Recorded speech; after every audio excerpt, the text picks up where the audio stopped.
আসসালামু আলাইকুম বন্ধুরা, আরেকটি নতুন ভিডিওতে আপনাদের স্বাগত জানাচ্ছি। আজকের ভিডিও ভেটেরিনারি ওষুধ পরিস্থিতি ইথিক্যাল ড্রাগস লিমিটেড কোম্পানির একটি ক্যালসিয়াম ক্যালপলভেট প্রয়োগের ক্ষেত্র।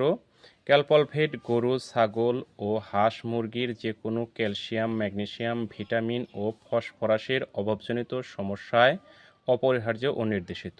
উপকারিতা: গবাদি প্রাণীর দুধ উৎপাদন বৃদ্ধি ও শারীরিক বৃদ্ধি ত্বরান্বিত করে, দুগ্ধজ্বর রোধ করে, অল্প বয়স্ক গরুর রিকেটস প্রতিরোধ করে, লেয়ার মুরগির ডিম ভেঙে যাওয়া ও ডিমের আকারের তারতম্যতা রোধ করে, ডিমের খোসা পাতলা হওয়া ও মুরগির খোরা হয়ে যাওয়া রোধ করে, ব্রয়লার মুরগির ওজন বাড়াতে সাহায্য করে।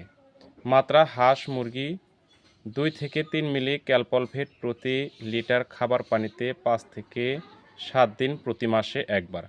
গরু মহিষ পূর্ণবয়স্কের জন্য প্রতি গাভীতে দৈনিক 100 মিলি করে 5 থেকে 7 দিন প্রতি মাসে একবার। বাছুরের জন্য 20 থেকে 25 মিলি করে দিনে 2 বার 5 থেকে 7 দিন প্রতি মাসে একবার। বন্ধুরা ভালো থাকবেন। ভিডিওটি ভালো লাগলে বেশি বেশি শেয়ার করে সবাইকে দেখার সুযোগ করে দেবেন। আল্লাহ হাফেজ।